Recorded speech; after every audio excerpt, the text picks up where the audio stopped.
worshipper, lover of leaving, poses no caravan of despair. Come yet again, come. Welcome. Good morning. I'm so glad to see you just one time today because I have so many announcements. Thank you. I'm so glad you're here. Welcome to First Unitarian Church. Welcome to those who are joining us online. We're delighted that you're here, and to our visitors. Thank you so much for giving us a shot today. We're glad that you're here, and we invite you to stop at our welcome table in Elliott Hall after worship. Let us introduce ourselves and get to know you a little as well.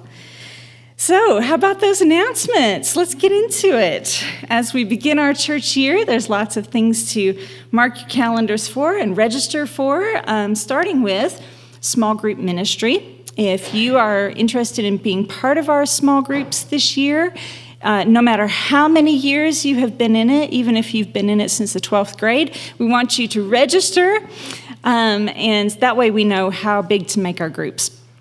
Also, if you have small people who will be in children's religious education this year, please register them as soon as you can. Every Tuesday evening, between now and the opening of early voting in early October, we're going to be writing postcards here at the church on Tuesdays, 6 to 8 p.m. We are partnering with the nonprofit Center for Common Ground's Reclaim Our Vote project, which reaches out to voters of color in swing states. You can drop in one Tuesday or every Tuesday, bring a friend, bring your dinner, bring a sweet snack to share. And we're also inviting folks to pitch in $10 for offsetting the cost of supplies, if that's available to you. We'd love to see you. I will be here every Tuesday, so come hang out with me and write postcards. All right, next Sunday, September 8th, it's our annual in-gathering service. It's kind of the big kickoff of the year. On that day, we will return to two services, 9 o'clock and 11 o'clock. And we're going to have a potluck in our new gathering space outside here next to the playground. It's going to be so cool, y'all. Don't forget to bring a dish, and don't forget to write down the ingredients of your dish. On September 14th, a big welcome back to all of our members and friends, a big launch for the year ahead. What could be better than celebrating with a big band? We are going to welcome the Stratford Big Band. They'll be on the church plaza for a big celebration, Saturday, September 14th from 7 to 9. We'll also be expecting big sounds from a special guest appearance by our own Sue Buzzard on jazz violin. And there will be a selection of costume hats to try out, or you can bring your own. We're asking that you bring your dancing shoes, because there will be dancing, or bring a chair, or maybe both. Take turns. Bring a snack to share. It's BYOB if you don't want to drink water. And we're also asking for you to bring a canned food item to donate to Crossroads Food Pantry. The following day, Sunday the 15th, I'm hosting a training for small group facilitators. Whether you are a returning facilitator, longtime facilitator, rotating facilitator, or you're interested in learning how to be a facilitator, or maybe you just want some new skills or new friends, please come. No registration. It's going to be right after the 11 o'clock service in the Haven. We're halfway there. Stay with me. Sunday the 22nd is our annual activities fair, where you can come and learn what all of our teams are doing this year. It's a great opportunity for folks who are new to the congregation to find a team and get involved. Also a good opportunity for those of you who've been around for a while to see what's new. So that's on the 22nd. And finally, please save the date for the last weekend in September, when we will be joining with South Valley UU Society and congregations across the state and across the country for a climate justice revival. Registration is now open for our workshop on Saturday the 28th. It's going to be down at South Valley. Why? Because there's a Utah football game and there will be no parking here. So we're doing it at South Valley. That's the reason why. The registration form is in your Torch email. I think you might have gotten a flyer about it too, so you can use that. And there are also flyers on the environmental ministry table after worship. The following day, we'll have a special worship service and celebration with our environmental ministry team here at our congregation on the 29th. So we want everyone to sign up, participate, and help bring in a new year of UU action for the earth. All right. Pack all of that stuff into our brain. It's in the Torch, so fret not if you can't remember it all. It's written down someplace. For now, we settle into our worship space in our outer, around us, and inside us. Today, I'll light the chalice with these words by the Reverend David Rankin. I love to pray, to go deep down into the silence, to strip myself of all pride, selfishness, and coldness of heart, to peel off thought after thought, passion after passion, till I reach the genuine depths of all. To remember how short a time ago I was nothing, and how short a time again I will not be here. To dwell on all joys, all ecstasies, all tender relations that give my life zest and meaning. To peek through a mystic window and look upon the fabric of life, how still it breathes, how solemn its march, how profound its perspective, and to think how little I know, how very little, except the calm of the silence and the singing in the night.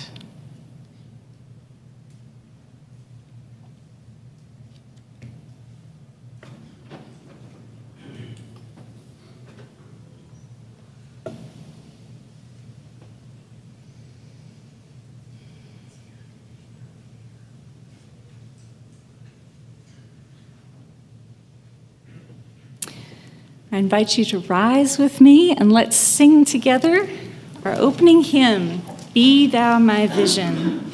It's number 20.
I invite you to join me in the space of unknowing that we might call prayer or meditation.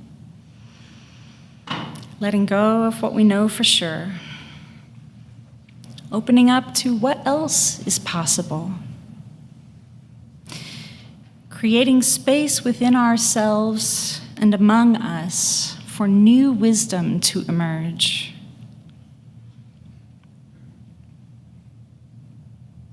The answer you are looking for right now might be as close as the person next to you, or it might be as far away as the nearest star. That's how it is in a sacred space, where all dimensions of time and possibility are available to you. Where is the most sacred space in your life? The place where you feel most connected, the place where you can plant your roots down deeply.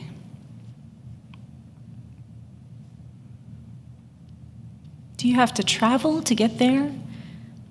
Or is it a place you can access inside you?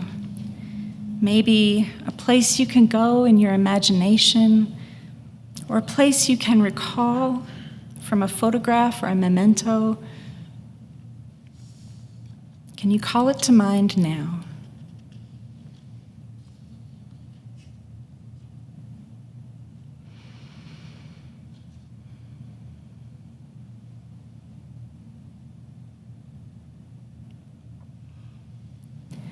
What makes this a sacred space for you? Is it the memories you've made there, or the friends you commune with in this space? Is it a beautiful, natural place that makes you feel connected to the earth or to God? Is it less of a physical space and more of a state of mind? Just let yourself be in that space for a few moments. Let it say to you what you most need to hear today.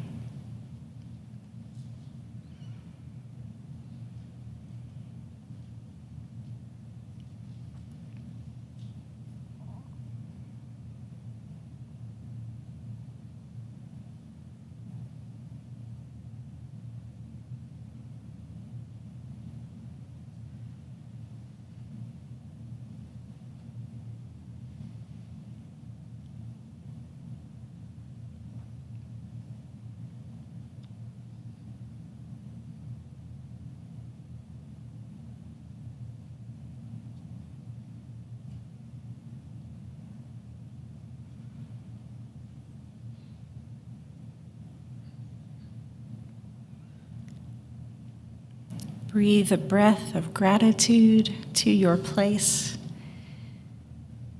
And then feel the seat beneath you, the ground beneath your feet, the air around your body.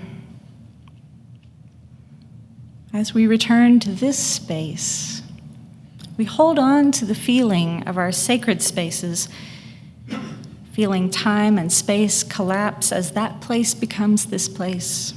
And sacredness is with us at every moment. What a gift. Blessed be.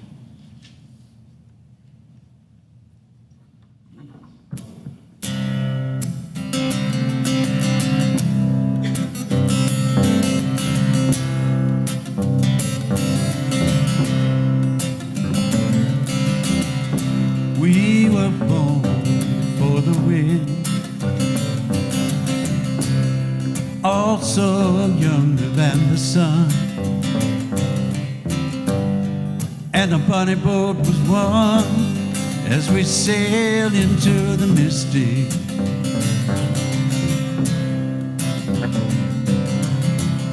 Hark now, hear the sailors cry,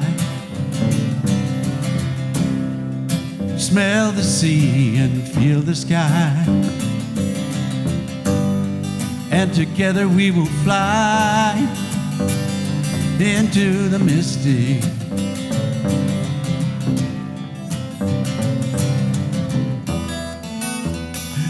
when that foghorn blows, we'll be coming home.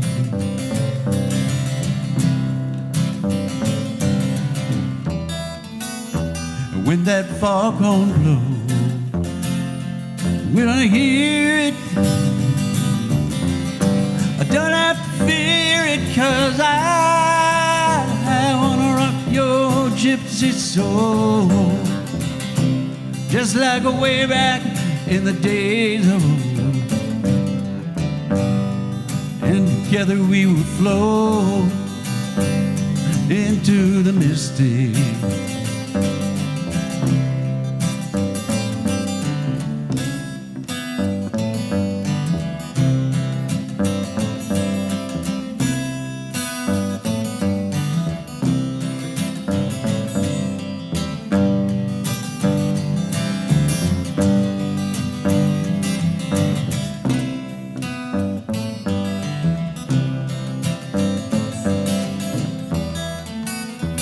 When that foghorn blows, we'll be coming home.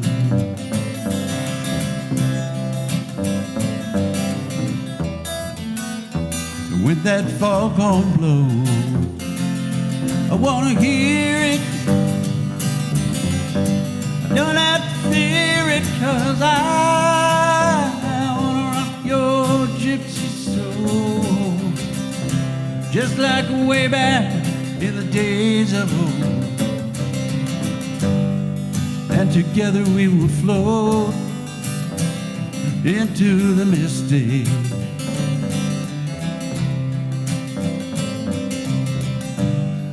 And together we will float into the mystic.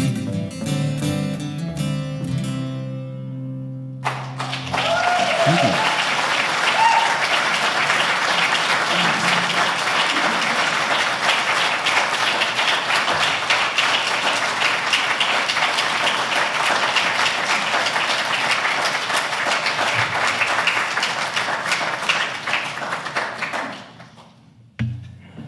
I would not dare to sing a note after a performance like that. Thank you so much. Thank you. Thank you. Jim Thornburg arranged for most of the music for our summer worship program this summer, and it was so good. It was so good. I'm really grateful. Thanks for bringing it back for one last show. And thank you to all of you who participated or came to a summer worship program this summer. We'll do it again next year. It's kind of a nice way to close out your weekend, especially if you got to go back to work on Monday. It's nice to go back with vibes like that. And thanks also to those who organized our summer forum and who came to watch the summer forum. I hear there was a really great program on mushrooms. It was our most popular forum ever.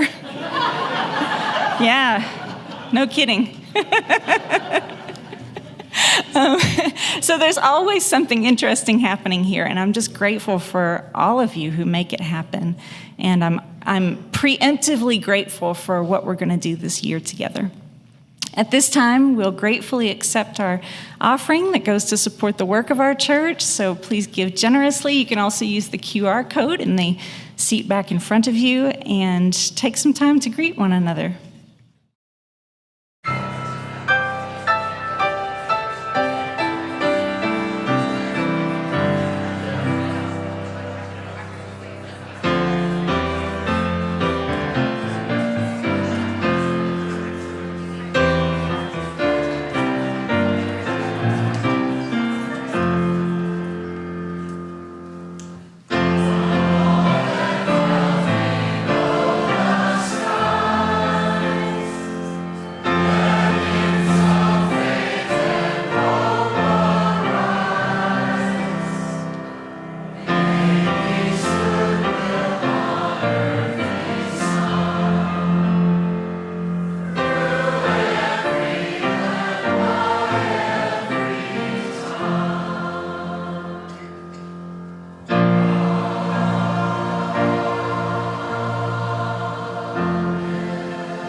I've been thinking lately about what a gift it is that people come to Unitarian Universalism from so many different perspectives. Here we have spiritual seekers, deep thinkers and feelers, those motivated by the pressing concerns of social justice. We have people who were raised in Unitarian Universalism and those raised in other religions, some loving and fulfilling and worth keeping, some hurtful and in need of healing, and some who were brought up in no religion at all. It's all a gift. Folks are drawn to our faith for so many reasons, but they stay because they found something important here: the power of a community whose shared values empower them to change the world and themselves. Often it's the thinkers and the fighters who get the most press in our faith, but today this one's for the lovers. Those whose faith is most fully expressed through their love of God, their love of life, their love for humanity and the beautiful earth that is our home. This one is for the mystics. Who are the mystics? Well, if you are one, you probably already know. But if not, a mystic is one who seeks a direct experience of the holy. You might also say that a mystic is one who seeks oneness with everything that is. You might be a person who has little altars all over your space, little piles of rocks you picked up from special places, trinkets from worship services and vigils, feathers or leaves collected during hikes or walks.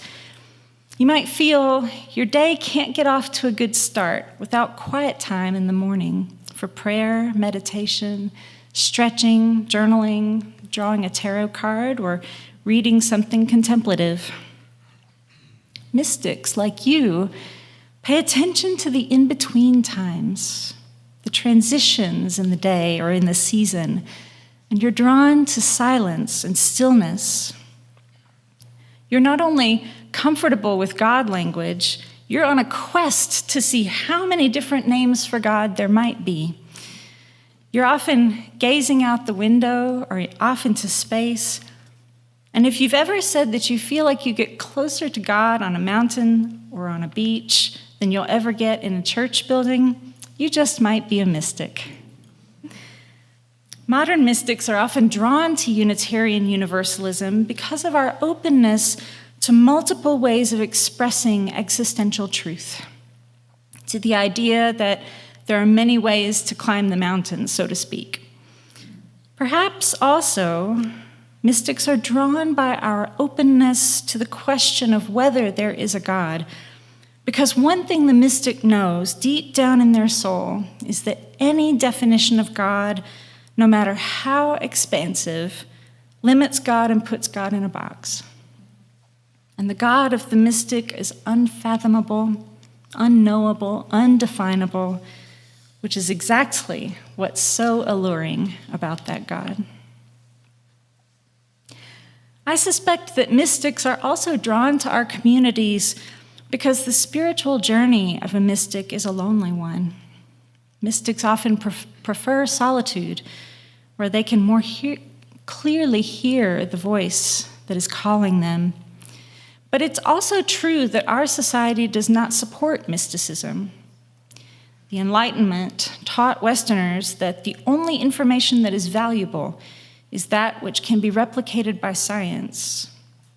We are conditioned to distrust inner knowledge, to associate it with intoxication or mental illness.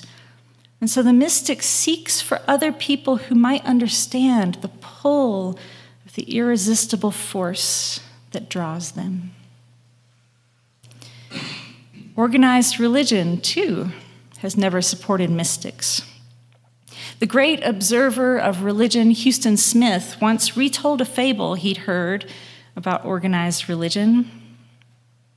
Lincoln Steffens has a fable of a man who climbed to the top of a mountain and, standing on tiptoes, seized a hold of the truth. Satan, suspecting mischief from this upstart, had directed one of his underlings to tail him. But when the demon reported with alarm the man's success, that he had seized a hold of the truth, Satan was unperturbed. "Don't worry about it," he yawned. "I'll tempt him to institutionalize it."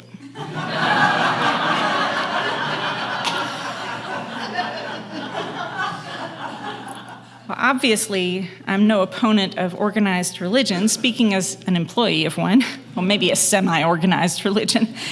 Even Houston Smith had positive things to say about it.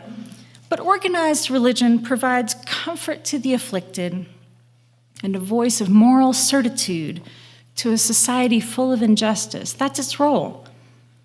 And both comfort and moral certitude rely on an implicit order, and therefore, organized religion has a hard time trusting mysticism, because mysticism challenges and even disrupts that reliable order. This tension between the comforting and prophetic roles of the church and the seeking and disrupting journey of the mystic had been growing in me since I accepted the yoke of ordination. I was a mystic long before I was a minister. I was born a mystic, born with this longing for a direct experience of God. My colleague, the Reverend James Ford, who is an ordained Buddhist priest as well as a UU minister, speaks for many UUs when he says, "I love the magpie quality of Unitarian Universalism. But I've also found I need a taproot to grow deep." For Reverend Ford, that taproot is Zen Buddhism. For me, the taproot is Christianity, not the hateful, unhistoric mess that often passes for Christianity in this country these days, but rather the religion of my homeland in the South, the faith that inspired the civil rights movement, the scriptures I memorized as a child, the relationship with God that felt like and still feels like a first language. The last couple of years, though, it had been harder for me to reach the groundwater with that taproot. The spiritual practices that kept me connected had grown brittle and less meaningful. I was developing a spiritual case of the twisties. Remember when the Olympian gymnast Simone Biles got the twisties? It's a phenomenon that gymnasts experience as the loss of perception of their body's position while in midair. It happens to other kinds of athletes too, and it's sometimes known as the yips, where the athlete just suddenly finds themselves unable to perform the most basic actions of their sport. It's a profound mind-body disconnect. For me, it felt more like a disconnect between mind and spirit. To get over my case of the twisties, I felt I needed to go to a place where I could get immersed in God at an elemental level, somewhere I could dig down through the layers to reach a level of spirituality untouched by centuries of Christian institutionalism. I wanted to put my hands on God, grab a hold of that lightning bolt just for a moment, and jolt my spirit back awake. And I wanted to travel with other mystics, other people who knew what kind of God I was searching for without having to explain it. That's why I traveled with a group of pilgrims to Ireland during my sabbatical this past spring. The focus of the trip was to go to places where some of the most ancient Christian saints had lived, where ancient monasteries had been established and communities had lived together, practicing a very unique mode of Christian living. Researchers believe that in the 5th century, Christian monks visited Ireland from Egypt, or at least carrying with them the knowledge of the African Christian tradition of the Desert Mothers and Fathers. These were Christians who migrated to the Egyptian desert, starting in about the 3rd century, to live in supportive communities of prayer and simple living. They produced some of the earliest mystical texts of Christianity, and they protected many texts that were rejected by Christian authorities in Rome and Constantinople, hiding them in earthenware jars in the desert sands. These mystics made contact with the Irish and introduced their desert traditions. Even now, the Irish word for hermitage is desert. The stories of Jesus laid very easily alongside the pagan traditions the Irish held dear. Their sun god, Lugh, also died and was raised after 3 days in a harvest cycle. And so a uniquely pagan, panentheistic variant of Christianity became the dominant religion of Ireland for a number of centuries, a religion of Jesus, our brother, Jesus the Good Shepherd in a land so familiar with shepherding, with Bridget, the first and only female bishop, according to legend, an earthy Christianity that honored the natural cycles and kept its sacred wells and standing stones until the invasion of Oliver Cromwell in the 16th century. And in fact, traces of that ancient Celtic spirituality are still lively and present in Ireland today. Our first stop was Glendalough in County Wicklow, where St. Kevin established his monastery in the 6th century on the site of a much older ring fort between two lakes. Here, Christians established what came to be known as the monastic city, a community where monks lived in the center of the community with a round tower in the middle for watching for bandits and invaders. The monks were allowed to marry and have children. Women were of equal status to men, and migrants and criminals were allowed to take sanctuary within the city's walls. Outside the city, on the shores of the upper lake, Kevin made his occasional home in a mountainside cave where he created community with the birds and wild animals. He was known for having sat so long in prayer that a blackbird made a nest in his outstretched hand, laid an egg, and nested long enough to fledge the baby bird. That's dedication. More than I have. And there were many more stories of St. Kevin, each more closely resembling the stories of the magical ancient Irish warriors than the stories of continental Christian saints. After a roller coaster of a ferry ride from Galway to the island of Inishmore, we stood at the foot of the grave of St. Brecon, who engaged St. Enda in a spiritual battle for the territory on which to build monasteries. We walked 7 times around a holy well where couples come to solemnify their wedding vows, and a standing stone that may have been standing in that spot for 10,000 years. In the Burren Wilderness in County Galway, we encountered the bed of St. Colman, another 6th century hermit who lived in one of the most inaccessible places in the Irish wilderness. We hiked across a moonscape toward a gray mountainside and through a gap in a stone wall where a hawthorn tree indicated the location of a sacred site.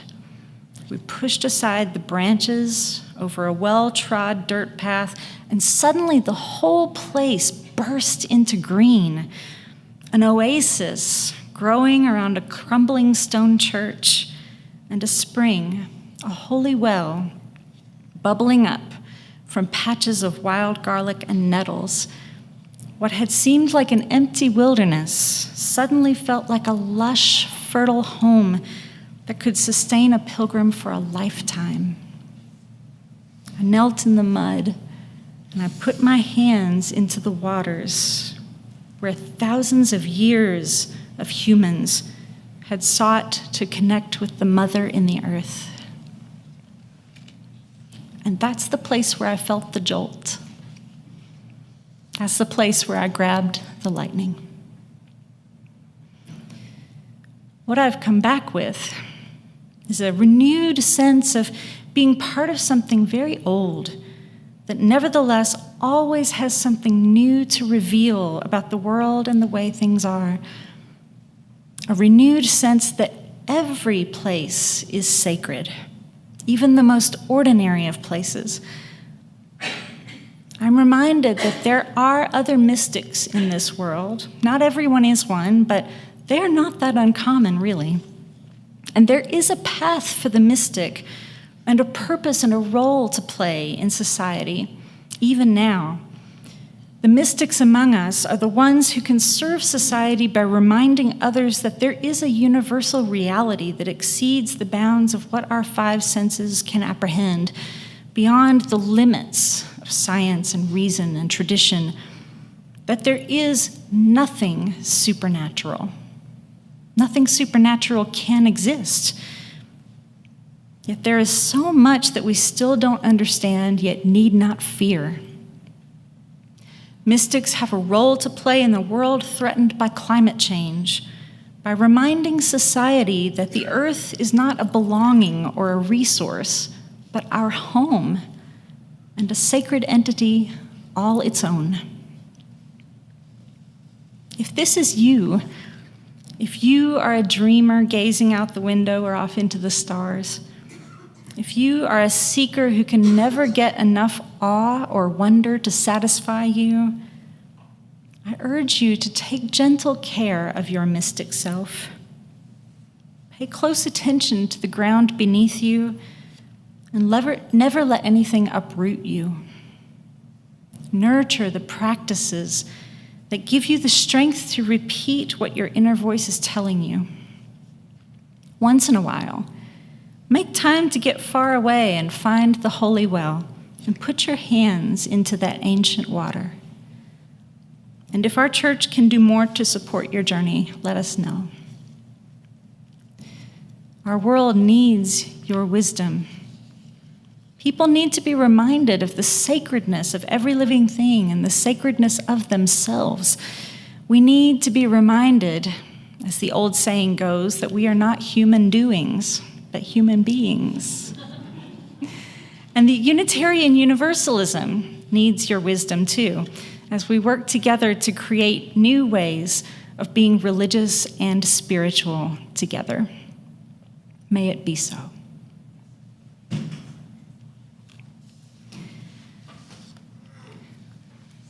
We close today with the organ again. Yay. We got the organ on a holiday weekend. How cool is that? Would you rise once more and let's sing together number 21.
seated.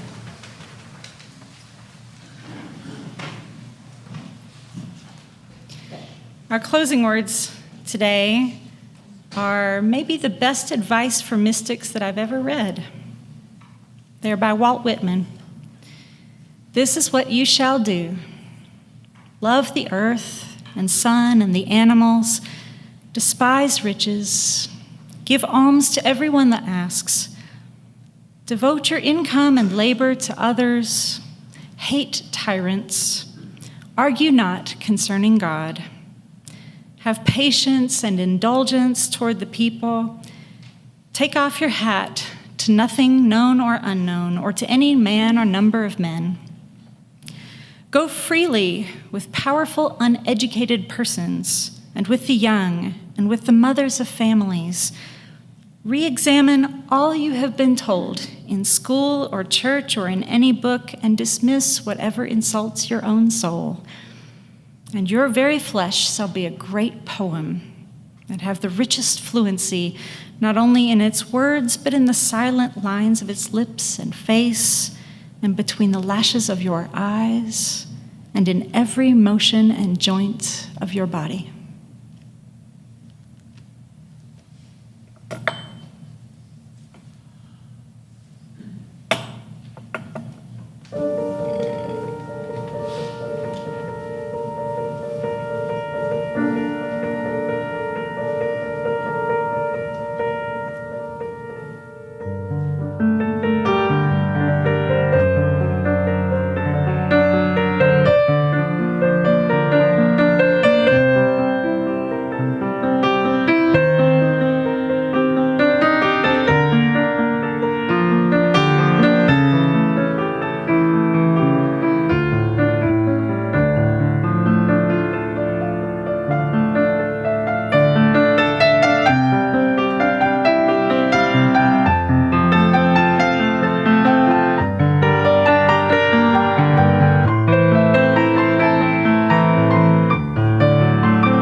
was lovely, David. Thank you.